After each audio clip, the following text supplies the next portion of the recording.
Oh yeah, Thanksgiving hasn't happened yet. It's coming up here. Happy Thanksgiving, even though it's not here yet.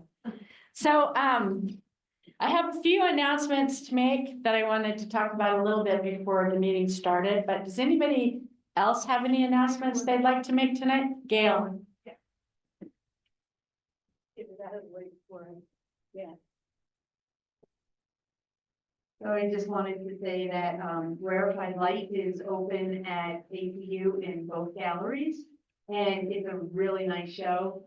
It's up until November 25th, so stop by and look at it. There's some really beautiful pictures there. And where at APU is it? There's two galleries. One is in the Conco Phillips and the other's Grant Hall. So they're right next to each other in the buildings. So- Okay, so there is one at Grand Hall, because I know where that is. Yeah, the buildings are right next to each other. Okay, and are they the same images? In both galleries? No, it's just the show is in both. Okay, so then you need to go to two galleries to see the entire show. Does anybody here have any images in Verified Light? Gail does. Congratulations, Gail. I know Julie Jessen also has an image in, but. And Joe Nunn. And Joe Nunn also has one. So congratulations to Alaska, Verified Light. So, we've been talking tonight about possibly changing things up a little bit as far as member slides go and having themes to get everybody's creative juices flowing for future meetings.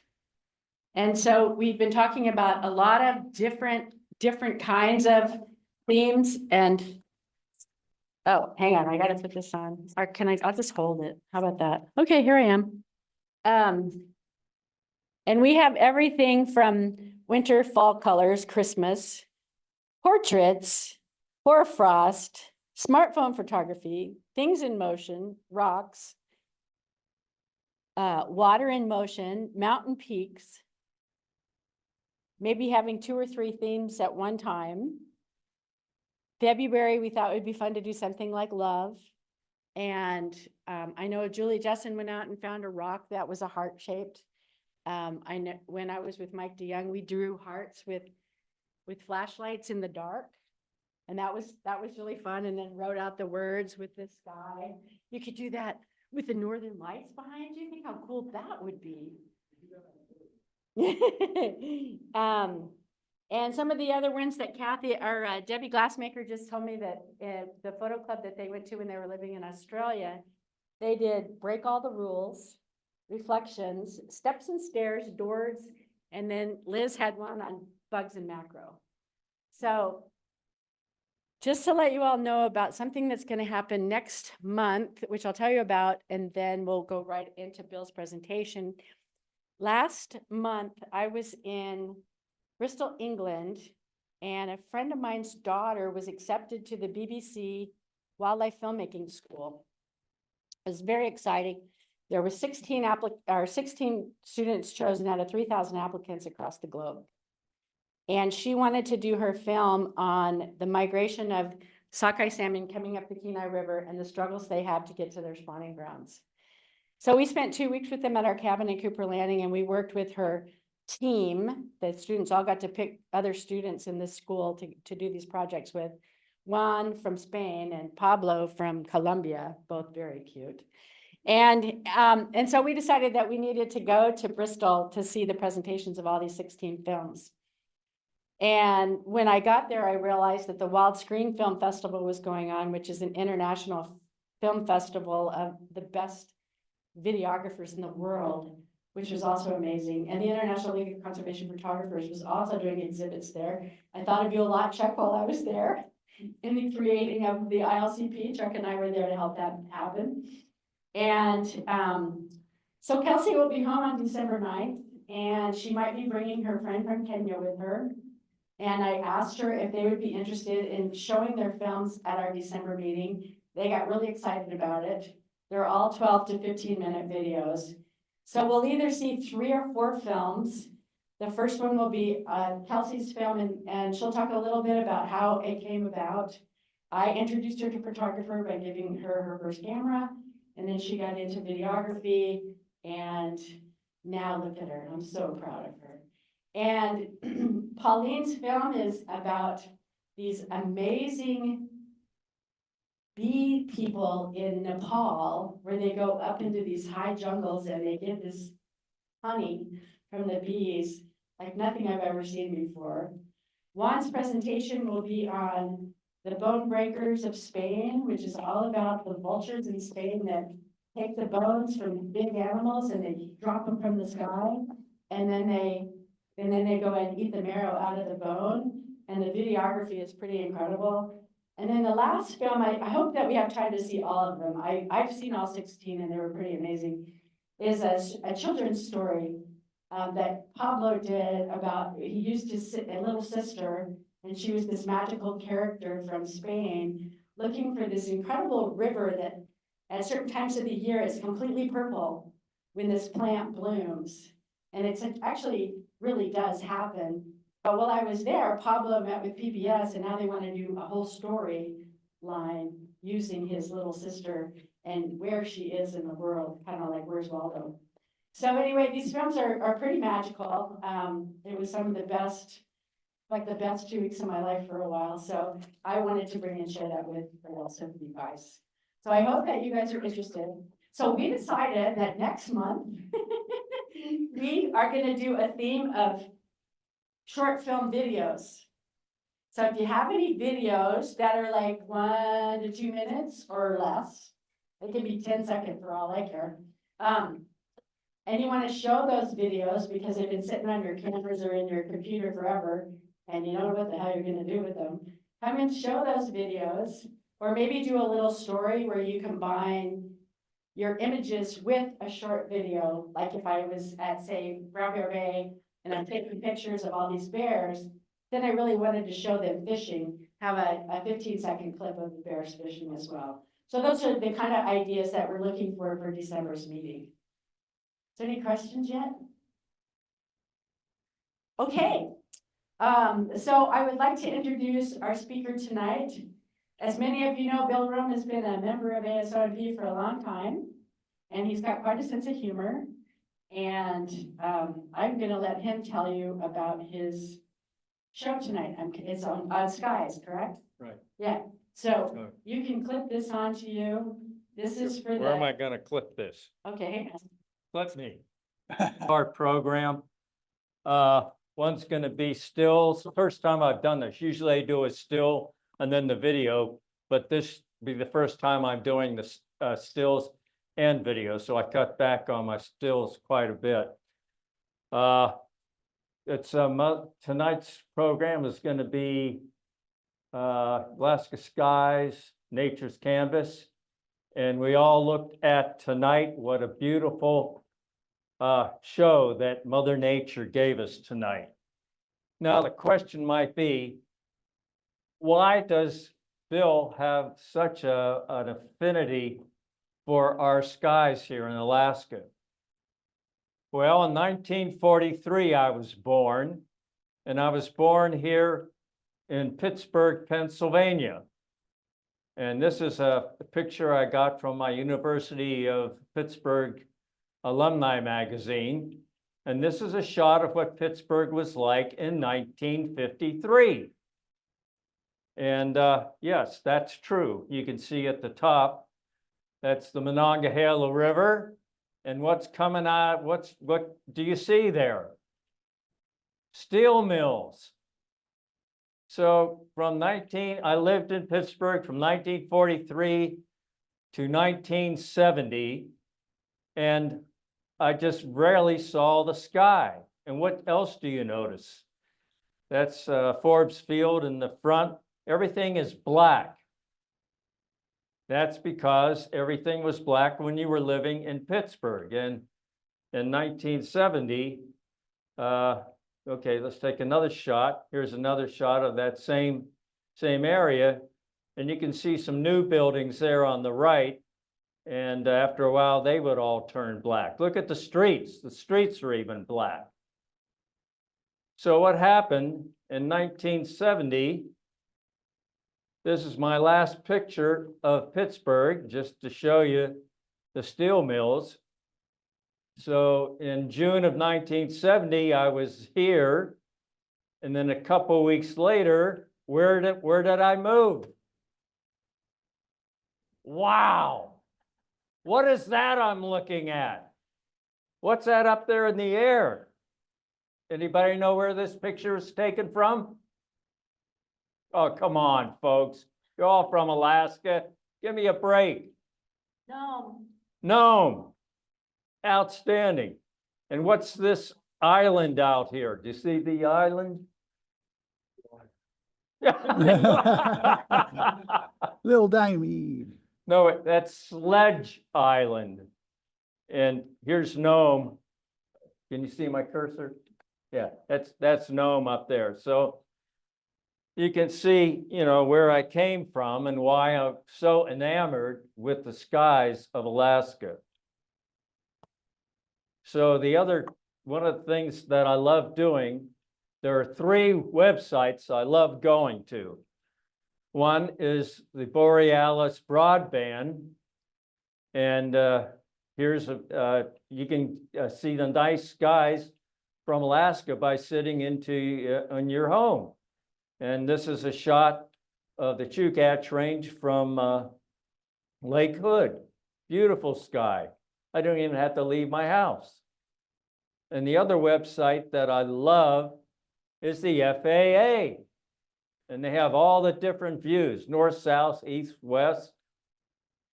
And this was taken from where I worked back in '71. I was in Wales. And that's at the tip of the Seward Peninsula. And yes, you can see Russia from Alaska, Diomede Island. So the FAA is just one of my favorites. It's my best for looking at the sky. And then what's the third wonderful site we have? Denali. 511, the Yeah. Department of Transportation. Look at this beautiful view. That's from a Gunsight Mountain. And really see some neat skies from that, especially looking east over towards Glen Allen. That's one of my favorite sites. Okay, I have this program, the slide program, divided up into several areas. The first area we're going to go to is the clouds that you see in Prince William Sound, and it's such a very dynamic area. This is when I woke up in the morning looking out of Isle Islands, looking east for the sunrise coming. That's a sunrise, not sunset. But just look at the wonderful texture of the clouds. And this is all done, all the slides you're going to see, just basic adjustments. You'll see some slides that look like it was a long exposure, a shutter exposure. No, everything you see will be, you know, just as if you were there. Okay, there's right at Decision Point coming out of Whittier. This is one of my favorites. Middle of September, sunrise. Here you can see Decision Point, Piggott Point, and Esther Island. And look how the sky blew up the size of that sun. It was just one of the best in the water. I love taking the slides when there's water, so then you see the reflection in there. It's just an incredible morning. I never forget that. Here again, way down at Icy Bay, looking east. Here again, that's the actual what the clouds actually looked like. They were moving quite fast. That's taken down Blackstone Bay. Now, what happens when you see clouds coming up and then down the top of the mountains? What's that an indication of? High wind. So that's when you have the high wind coming down through Portage and up into Passage Canal. Here we are looking out Wells Passage. Look at all the different textures and heights. It's just a neat scene. Looking down Herman Fjord.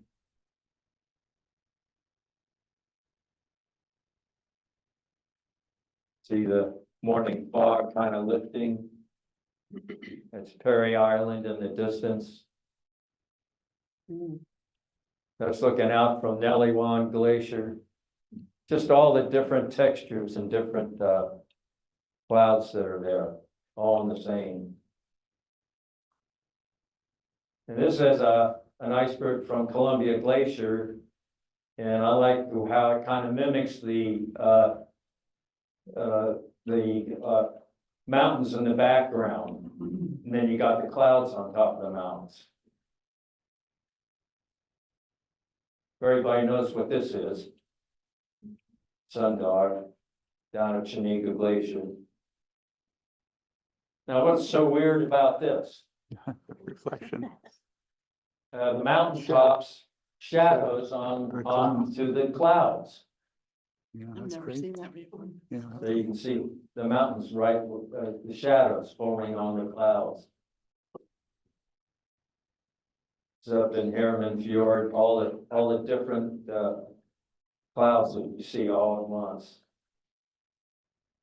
Same position, different day.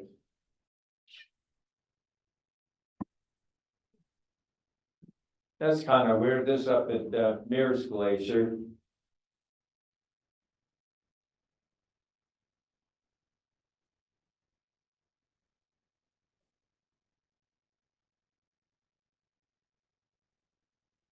Over by Nellywan Glacier.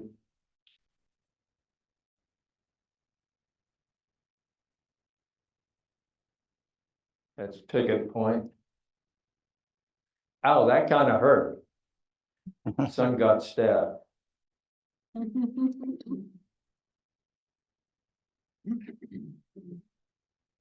Up at Mears.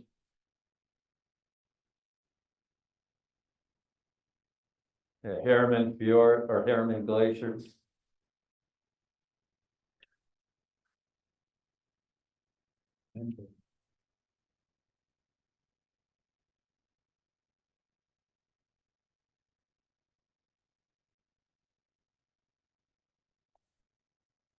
You can almost feel the humidity looking at this slide.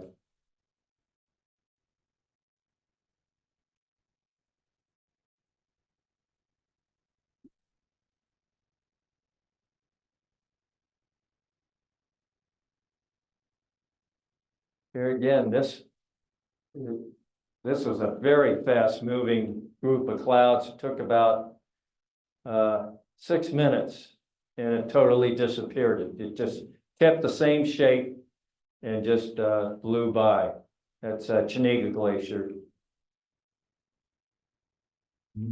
That looks like an explosion went off. That's looking down Perry Passage, looking south.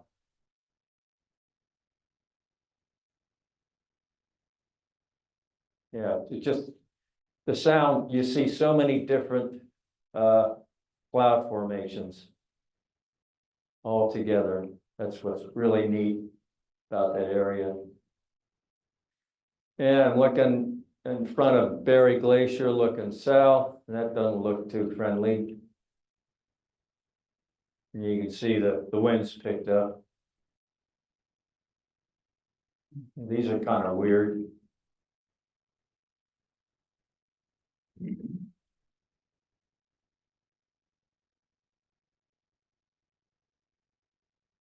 And we're in Prince William Sound, so you must have some rain. That's looking south from Harvard Glacier.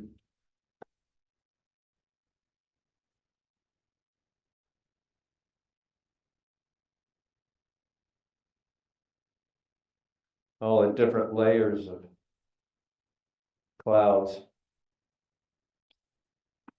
Yeah, this was amazing. Once again, this is not a long exposure. This is actual right over Harvard Glacier.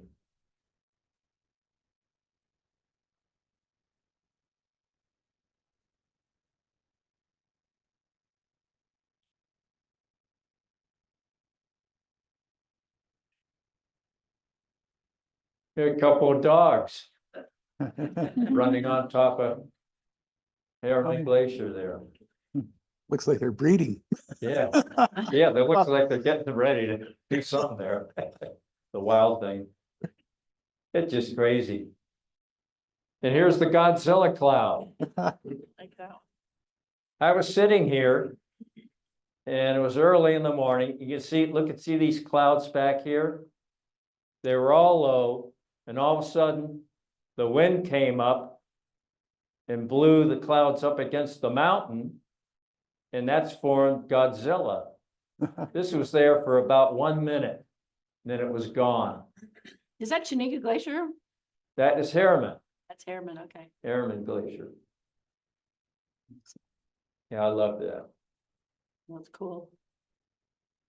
And we can't leave out Whittier.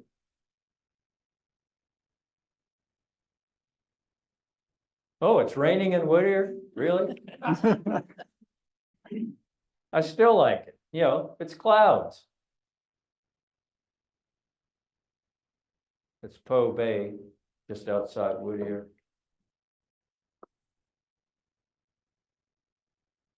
This is kind of unearthly. Yeah. Just looking down Port Wells. Isn't that weird? I've never seen anything like this. Sun's so low. Yeah, we're looking south, Piggott Point would be way down here. Oh, I know why this looks so weird. Because you go over here, you're gonna be in Whittier. That cursor off. Okay, now we're gonna travel to another place. Another really neat place to take pictures of clouds is Turnagain Arm. So we'll start off down in Portage.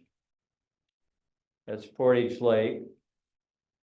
Still Portage Lake. 20 Mile River. That's the Conservation Center. A lot of neat clouds. And looking west.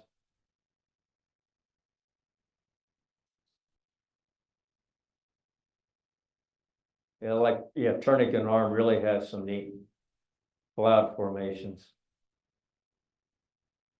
And, Girdweed is right over here. And I call this a forecast mountain.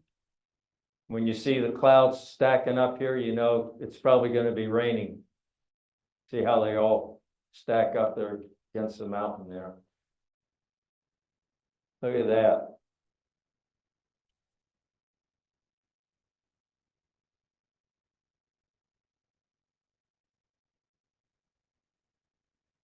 Oh, got some swans, must be fall.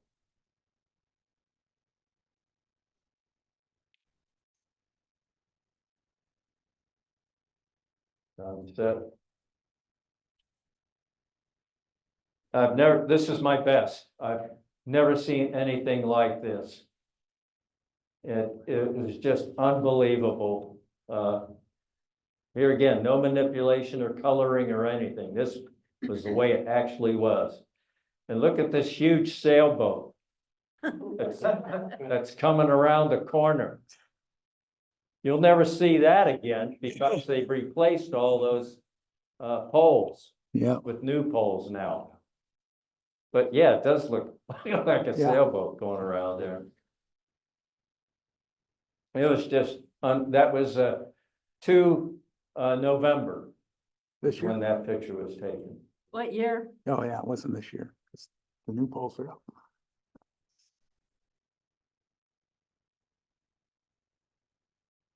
What's it say? 2017. See that? It was taken with, E300. oh, my Nikon 300. And 16 to, what is that? 89? Yeah. And almost the same place. You have that, now you have that. That's rare. Turnagain Arm getting a absolutely flat water, you know, with the tides and all. So that was kind of neat. And that's my other, yeah, but you can see the clouds better on the water than you can up in the sky. That's really cool.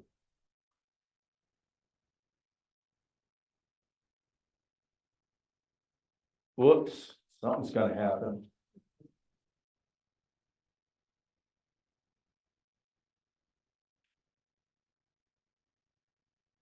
Here comes the rain.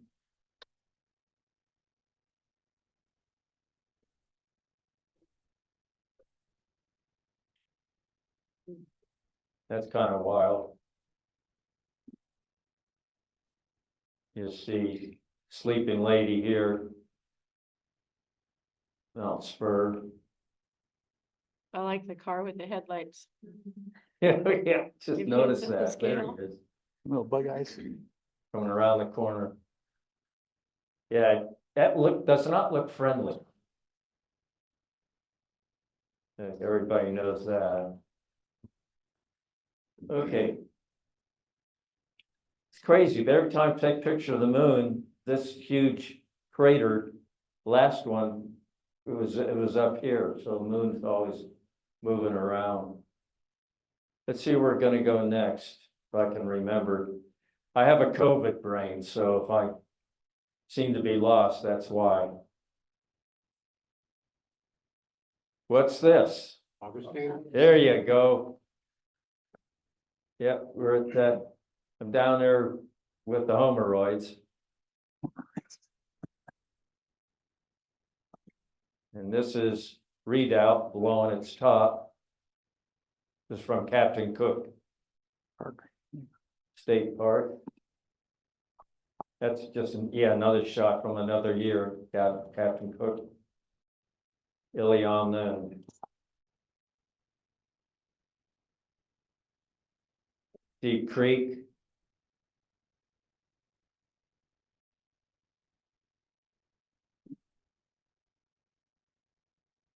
Okay, now let's go. Oh my gosh, we're gonna be in the Anchorage Eagle River area.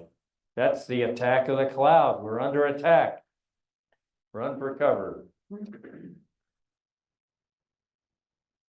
And my most of my pictures in the Eagle River Anchorage area be from either Arctic Valley or Mount Baldy, where I get my best shots from.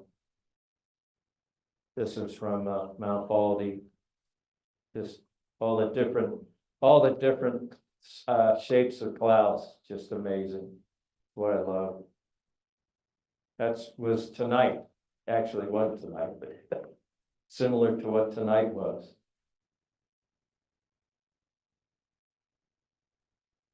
Sleeping lady's gonna get a bath.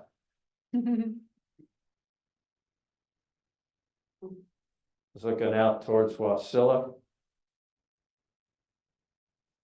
And back up in Arctic Valley. Look how angry those clouds look. And then that's looking south, that's looking north. Same day.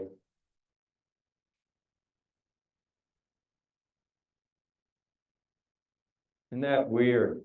That's this is where Eagle River enters the Neck Arm right here. Just the way the sky looks. It looks like almost like you're in Pakistan. Some kind of a natural fog. And here's Mother Nature dumping on Anchorage.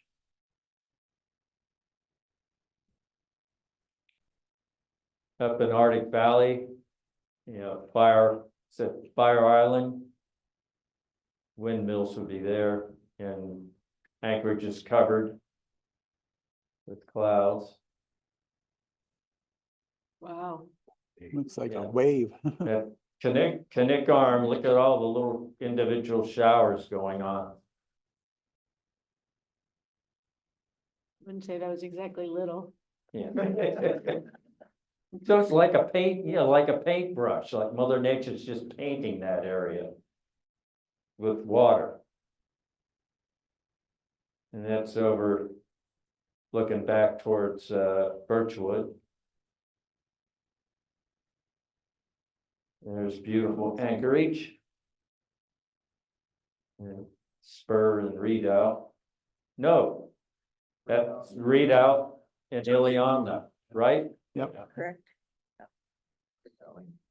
And you can see what here, the windmills.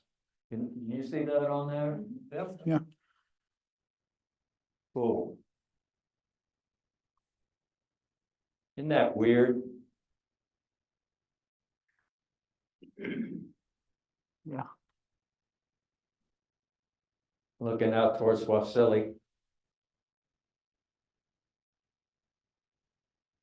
This is really cool. Talking about a clear day. Because you got, 4 acre, but you also can see the Alaska range. All the way south. Kind of rare to actually see all that also.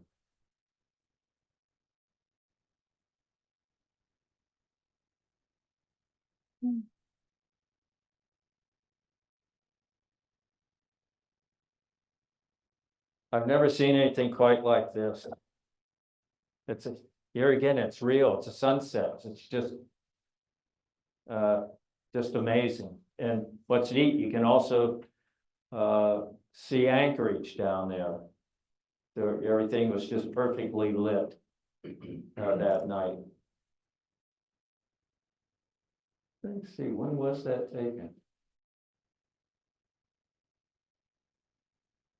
19. March 11. 2000, was it 2019? Yep.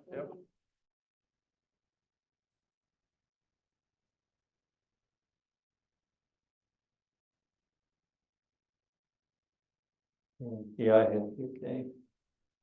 And we're almost done with this slide. Here's our last destination. I just took this last month. Connect River. And what's really neat about this, I got the river is actually showing you exactly what the sky is. All down here. So I was able both to get the river and the sky show me, or the river showed what the sky was, actually looked like. So that was kind of neat. Everybody knows where this is. Copper River. Just near Glen Allen. Beautiful sky.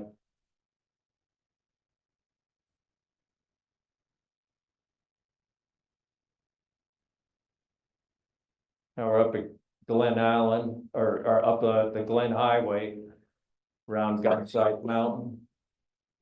Milepost 120.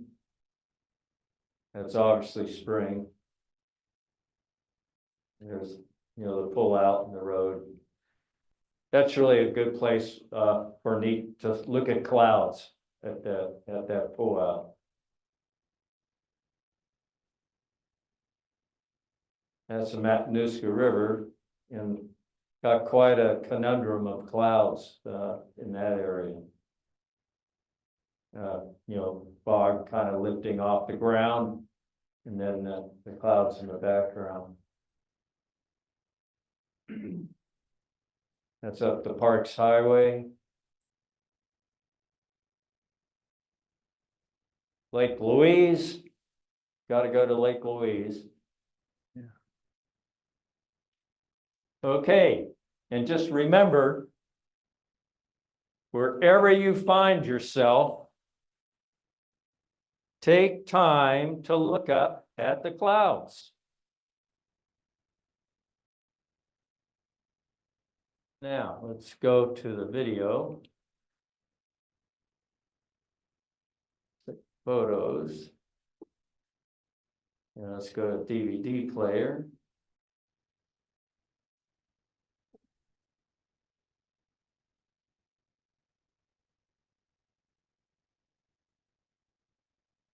Full screen.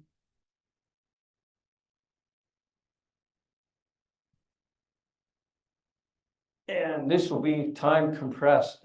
You'll see how this I have another video, very short video, I'll show you how this is done. Hopefully this will work. It's time compressed, not time lapse.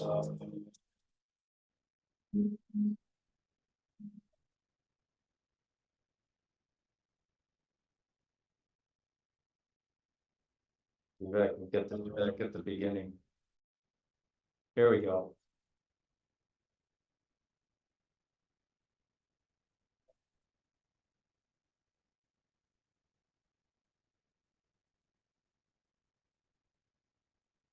I start off with the stills, then we'll go to time compressed.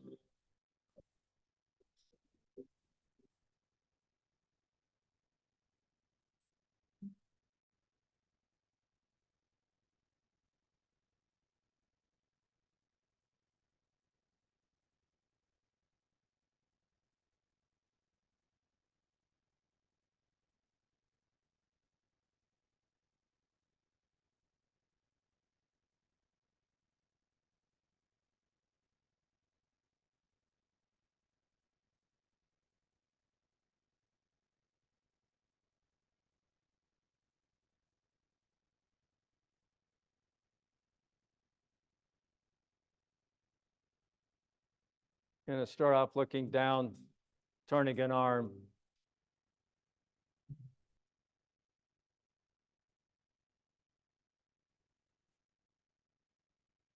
See how smooth it is, the movements.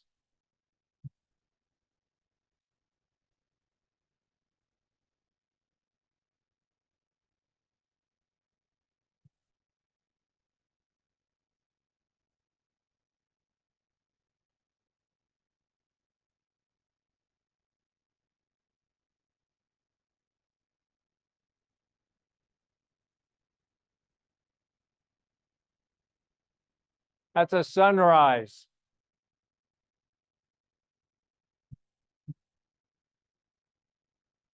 Mount Spur. Watch the boats go by.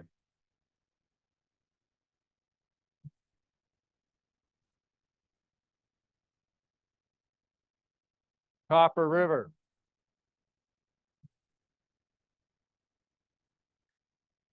Matanuska River.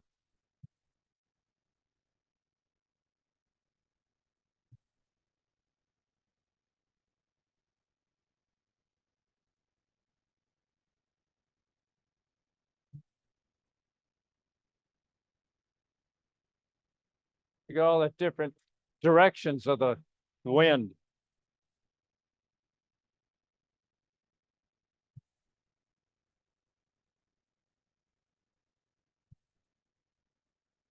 See how the clouds funnel the mountains funnel the clouds. Directs them. That's Surprise Glacier.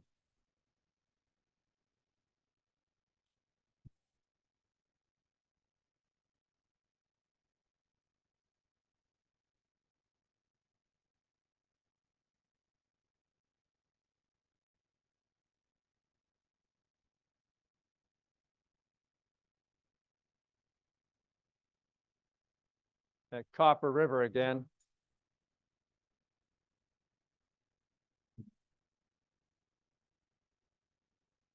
You see jet go by.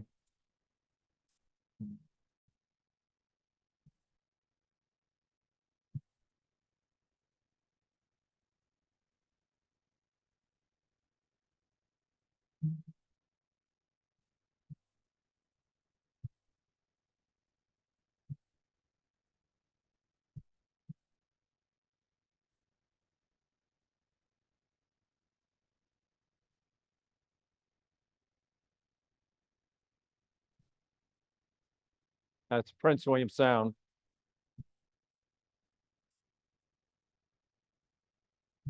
You'll see Venus come out.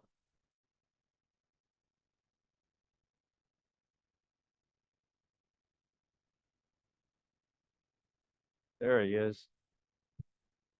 Okay, I combined two films. Look, the moon goes down. As soon as it sets, you'll see the sun hit the mountaintop. Bingo. The exact time. That's Mount Spur.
It's looking down, turning an arm.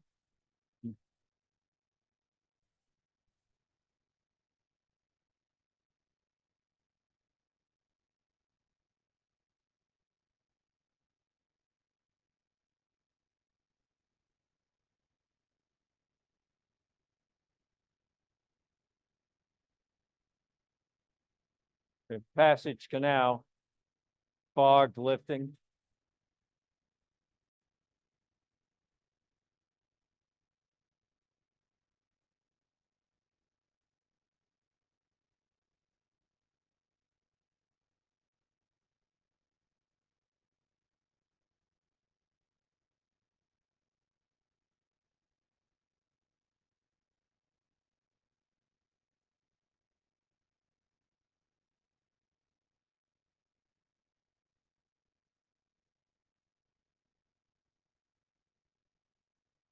And the curtain goes up. And let the show begin.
It's up Glen Allen.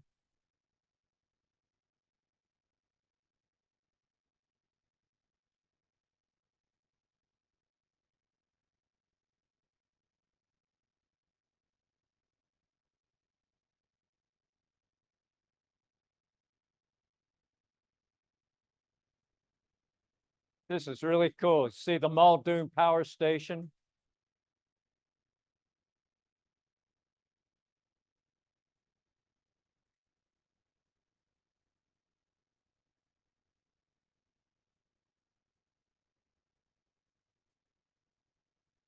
Anchorage, crossroads of the world.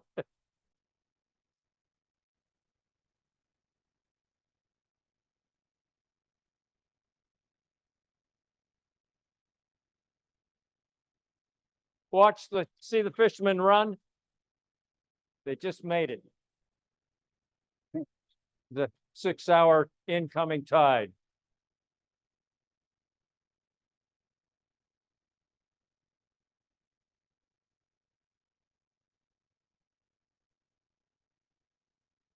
Now we're back in the sound.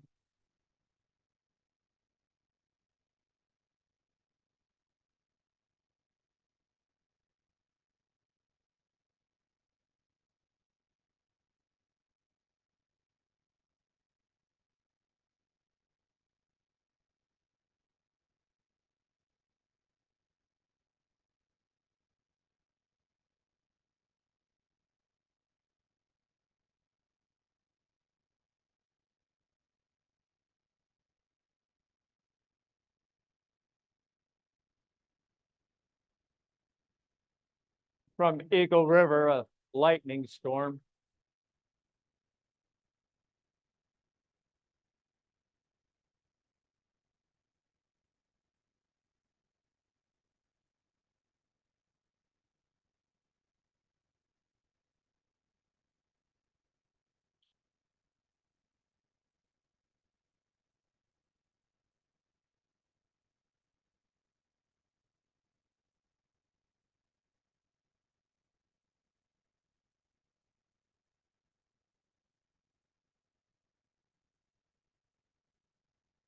Looking down, turning an arm. You see the tide going out.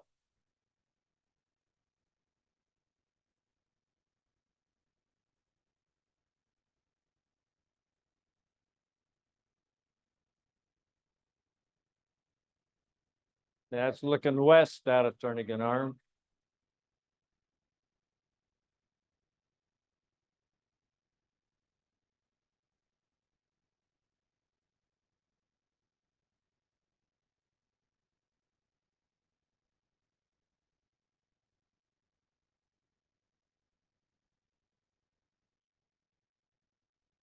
Passage Canal. Fog.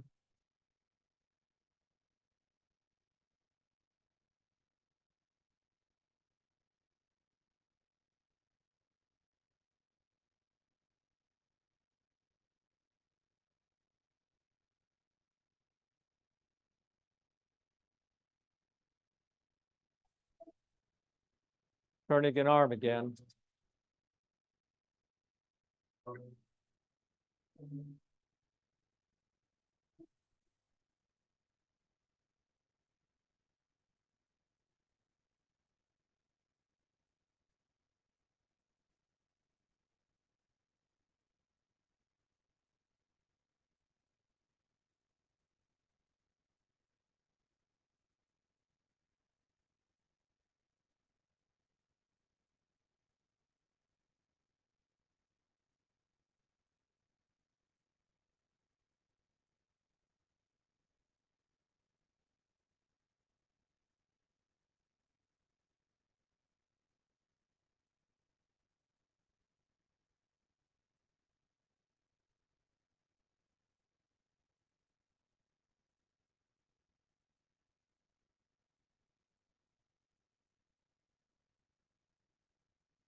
How soft those clouds are.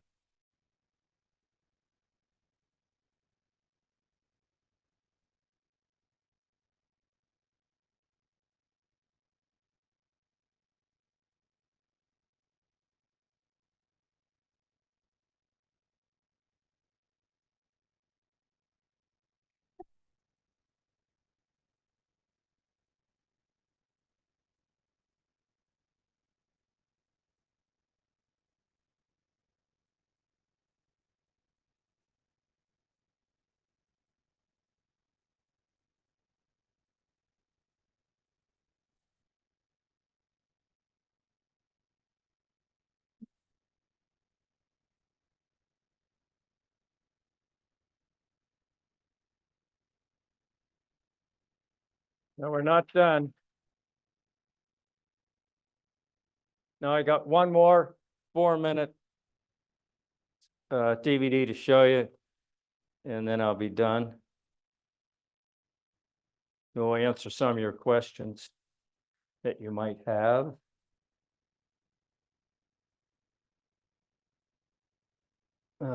Sure, I get back into full screen. To full screen. Can't imagine this thing's actually working. I might have to back this one up. Spinning up.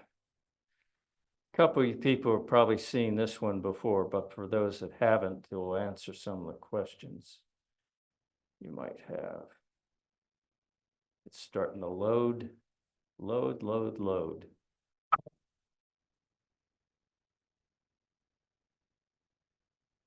Get back at the beginning, you idiot.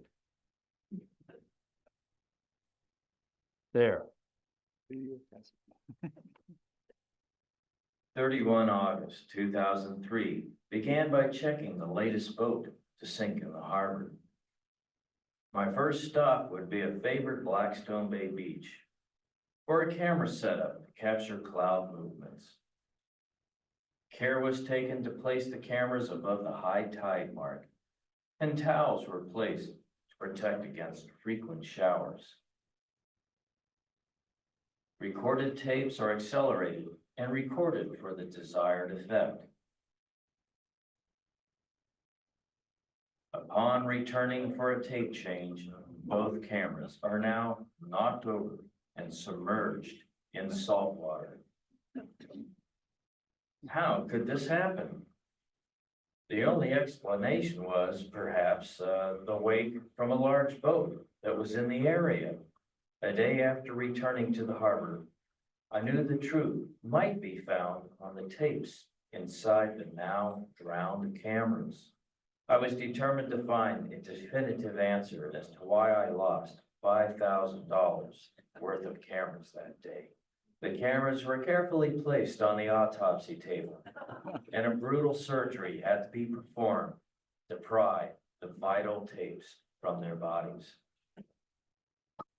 The tapes were located and removed. You see how I mark them? Every time I use a tape, I put a mark on them. After a week of being submerged in salt water, the cassettes and tapes were still wet. All the tape had to be removed and the cassette and tape allowed to dry. It's a 2-hour With tape. much difficulty, the mountain of tape was rewound into the cassettes. After almost ruining a third camera, playing contaminated tape, the moment of truth was located on both tapes. The soundtracks of the tapes revealed the snipping sound of a black bear responsible for my loss.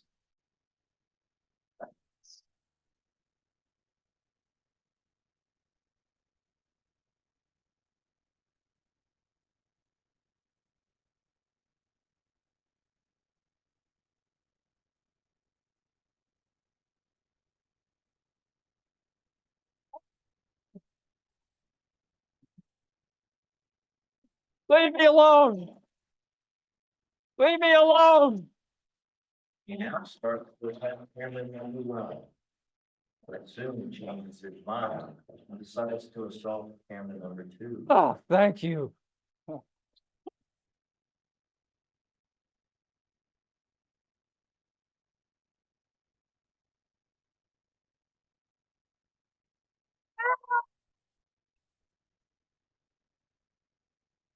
He now returns to finish off camera number 1. No. No. Oh, no. No. No. No. No. No. Ah, ah. Like her sister, camera number 1 now lies helpless, her eye fixed on the incoming tide and certain death.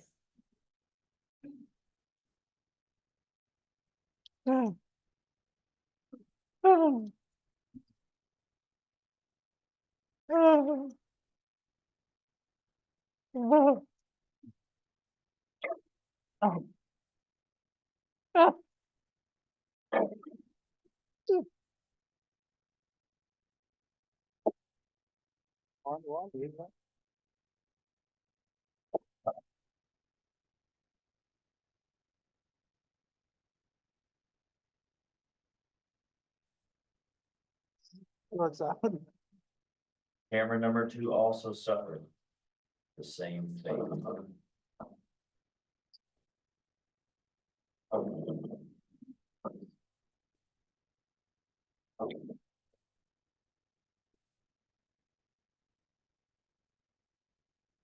I believe that sunken boat put a hex on those cameras that morning.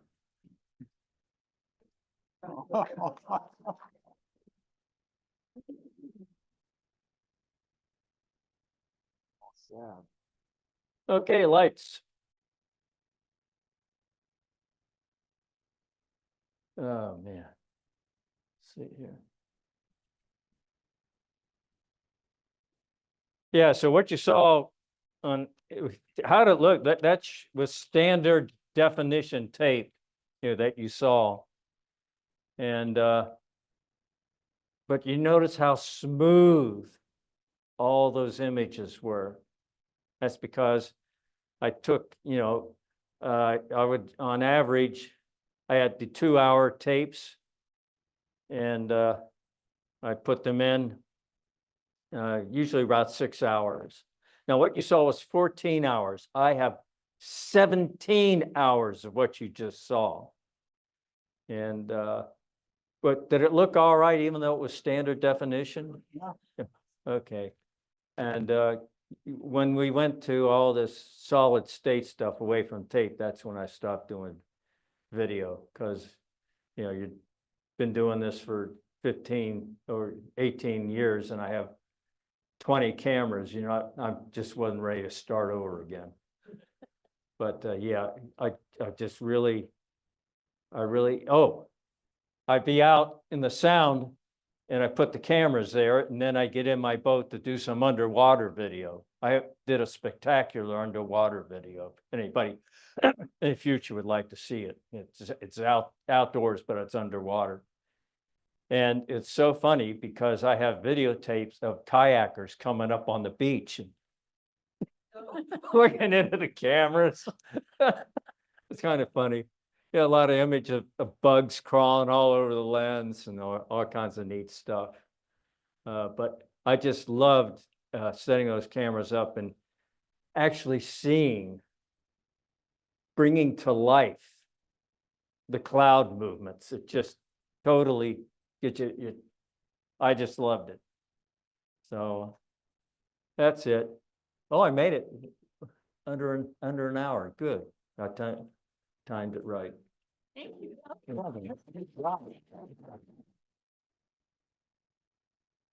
Can I get unclipped? Yeah. I'm tired of being clipped. On what? Yeah. Any questions? I sent that video to Sony to show them what great cameras they have. Like, I love Sony video cameras. That's what they were. Really rugged. Does anybody have any questions for Bill? What's the difference between compressor and time lapse? Time lapse, the camera's on and off, on and off. Like if you're watching Channel 2 News at night, see how jerky it is? That's because it's missing information. On time compressed, I had 2 DVD players and I hit one, play and then fast forward play. And then my other DVD player would be recording that fast forward play. And then my old computer, that would save me time and I could reduce 2 hours on average to about 30 seconds. Now, if the clouds are moving real fast, then I slow it down a little. If they're moving real slow, then I increase the speed. of it, but you're not missing one bit of information. It's all smooth and clear. I just love doing it, but I got 17 hours of this and, I'm done, we know what that's like. That's Well, awesome, thanks, Bill. Bill. It was a great presentation. Yeah. I'm losing my voice, so could somebody from the photo club come and take over for me? Gail? It's not. Thank you. Door prizes? I don't know. Thank you, Bill. Number slides and a drawing. All right, okay, where's the? Right there. This one. All right, can you hear me? Oh, we have member slides, Okay, so we have member slides. door prizes. And door prizes. See, I'm getting some hints on what to say. Yeah, so, are we all loaded up for Yeah. member slides? Okay, And I think we have 3 people that did slides. Carl, Kathy, which Gail will speak for Kathy, and Sure. Bob Martin. all right. I think that's it, unless somebody else brought some. Yeah, let's do this while we're. I guess while we're lit, we'll do the Yeah. door prizes. Hey, Ben. Yeah. What are we? Remember how him, many are but we you got doing? me half tonight, Yeah. Part 3. How many are we doing? 3? Yeah. Bill? Oh, yeah, and then we got these.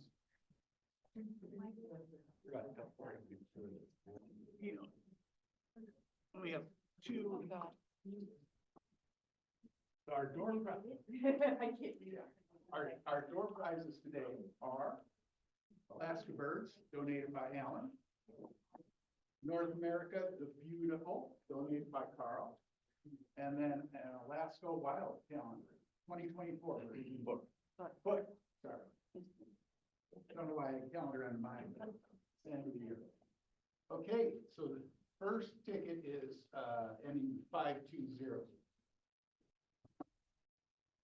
Oh, you check my pocket too. Okay, what do you want, Bob? Oh, the bird, okay. There you go. Okay.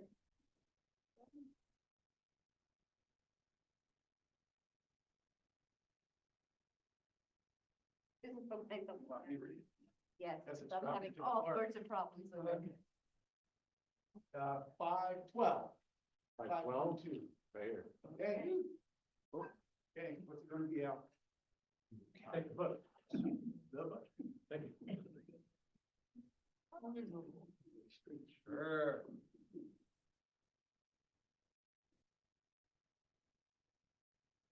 Oh, read it from here. Okay. 517. 517, going once. Really? You took a ticket and then left the meeting? Really? Oh, that's me. All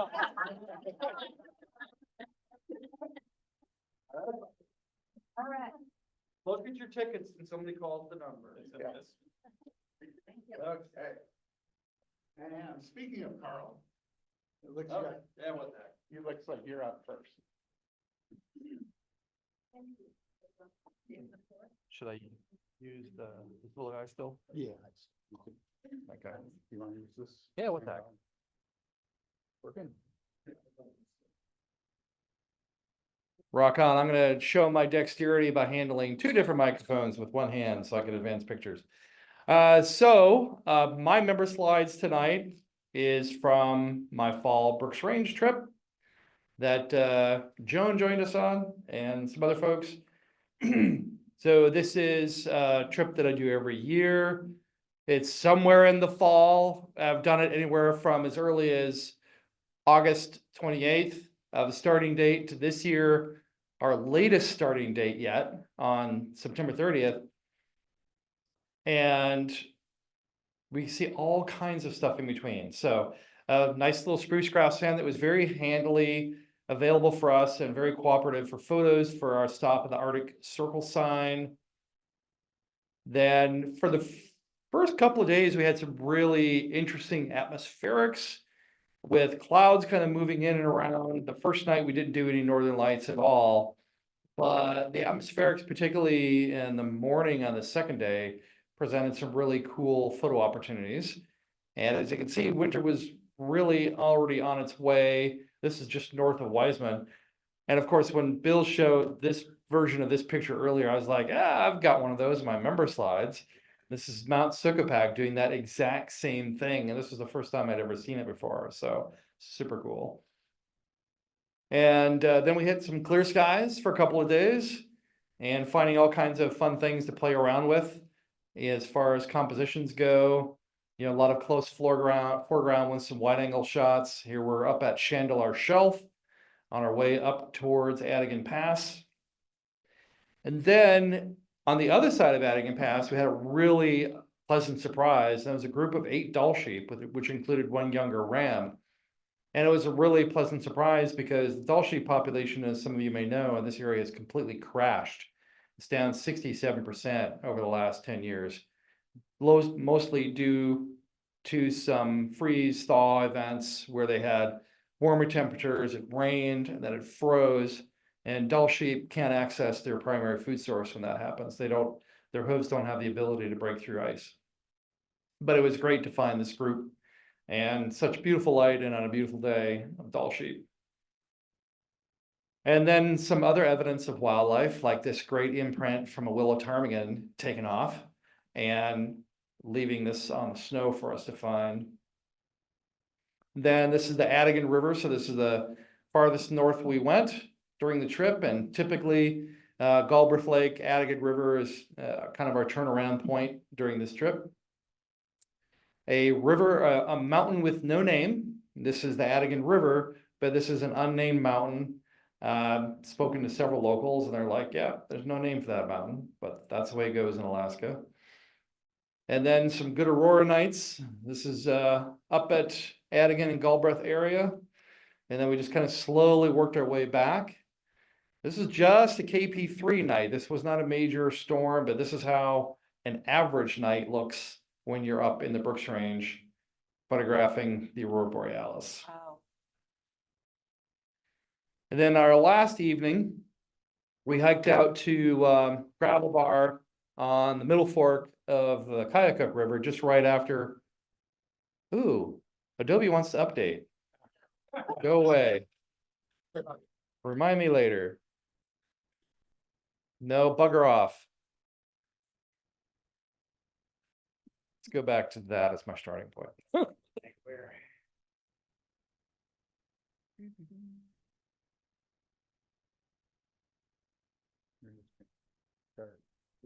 To the beginning. All right, I'll zippity doo dah. Okay, I'll let you do that. I guess I can Okay. start it from that one. I just mark them all. Love technology. This is my 4th meeting today. Okay, so Middle Fork of the Kayakuk, just south of where the Dietrich River comes into the Middle Fork. And I went out to find some scouting to try and find an easy way to get to this location. Found this wonderful, pretty fresh pair of bear tracks in the sand. And we're starting to already get some freezing over this creek that comes into the Middle Fork, which provided some really cool foreground elements. And as is often the case, we try to at least one night have a bonfire when we're out and around. In this case, it was to have dessert. We'd had dinner at the lodge and to have dessert out in the field around the bonfire while waiting for the lights to come out. And what can also often happen when you're up here is we get some really great Milky Way shots. And you can see there's a little bit of aurora glow, even though I'm looking straight south over the Dalton Highway for this shot. And sometimes good combinations of Milky Way and aurora. And then that's it for me. Next to the White Raven. Kathy Hart, ladies and gentlemen, Kathy Hart. She's going with the crackly voice. Okay, my voice will be really crackly, but Oh, wow. so I decided this week that I was just gonna show pictures from things in my backyard. So as you know, we had the white raven this year and it was really fun to see this raven. And I've been seeing a lot of posts with people kind of missing her lately. So she has her own Facebook page And people have been really kind of talking a lot about her. There's been a lot of artwork made from this bird, but these are just a couple of my favorites of this bird, and I love her blue eyes. I never did get a good solid background that didn't have a lot of stuff in it. This was all shot right behind this Bernard Roadhouse. But I still liked it. This is just another shot of her. This was actually shot in my backyard. I had just got my new Z8, so I was playing around with birds in the backyard. And I forget the name of this bird. It's a Common red pole. red poll. We had a lot of red polls in our yard this year, so I'm hoping to get a little bit more chance to experiment with the red polls. And then Liz and a few others and I decided to do some shooting right before we went out to Prince William Sound with the photo group. And this was out at Westchester Lagoon, or not Westchester, but Potter Marsh. Just beautiful light on this bird. I love the colors of these birds. And then I went out with Mike DeYoung out on base earlier in the spring, so this is out at J Bear, and these swans just walked right up to our feet. So that was kind of fun. She's trying on her wings. Babies. And then Liz and I spent a fair amount of time on Cheney Lake this year, photographing grebes. So these are just a few of the grebe shots that I took from there. And it's just down the street from my house, and I bought a new kayak that weighs 20 pounds, so I've just been having a blast with it. And even mallard ducks can be cute. This is one of my favorite shots that I shot this summer of the grebe feeding her baby. Going along for a ride. Feeding her chick. And then I kind of got into these aren't dragonflies, they're damselflies. Yeah, just getting out right next to them in my kayak with the damselflies, so that was kind of fun. Never really done that before, so. That bug theme kind of got me excited.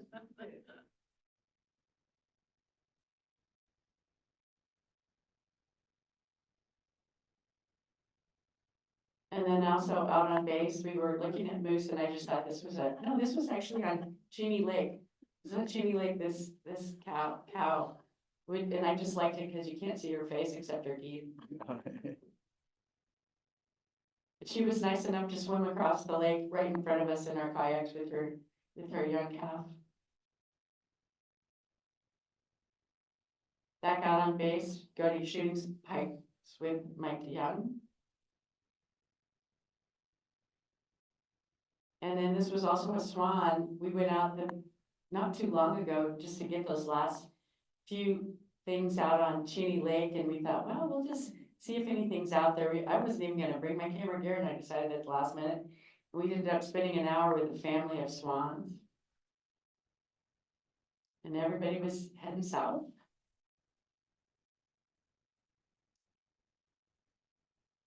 I think that's it for me.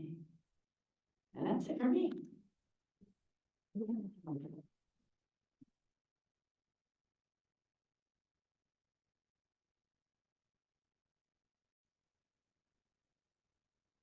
So just use this arrow to advance forward. Okay. Walk through this and this. All right. No, wait, I'm sorry, not that, Oh. this. This is the people that are watching online. Mom? Yeah. Hi. Been a while since I've been up here. I haven't been shooting for 4 or 5 years and just decided I'd back in the club, I'll start shooting again. So just down at the creek, we've got Meadow Creek runs through our backyard, and I'm really blessed with some of the outstanding stuff that comes out of there. I've got a 200 prime that I'm using on my D300S, and it's really the only camera I use. I keep getting these other cameras thinking, oh yeah, I'm gonna use those, but this is still my favorite lens.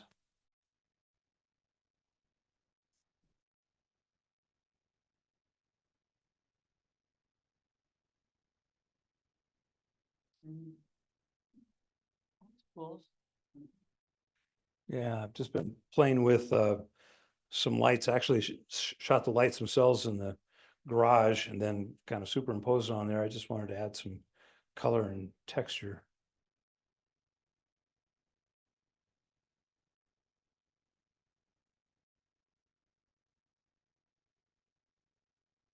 This one I just really struck me. I don't know, I've just always liked this, the way that water kind of hides and reveals at the same time. Just a nasturtium. One of the things I'm learning is to decide when color makes sense. And oftentimes I ask myself, you know, does color add anything to this?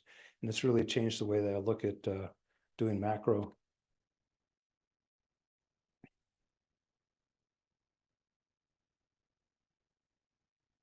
This was my wife's favorite, so I had to include it. And then I started the sauna when I was out shooting in the backyard, and it just, every time I look at this picture, I just keep getting drawn into it, even though there's really not anything particular there.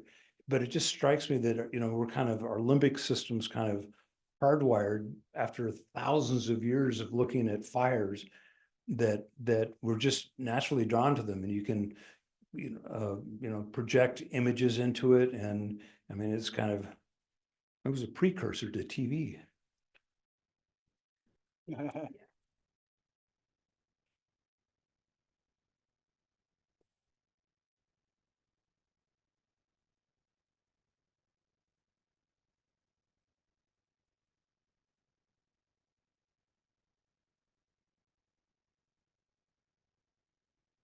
That's it. Thank you.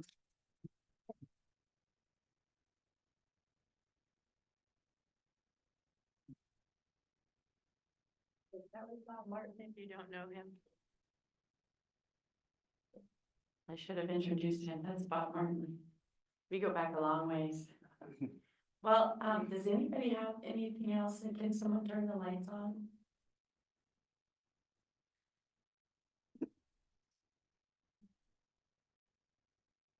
Well, I want to thank you guys all for coming out tonight. It was great to see everybody again. Don't forget, next month, if you like to shoot videos, you're looking for little videos or little stories. I love to use video to tell stories a little bit.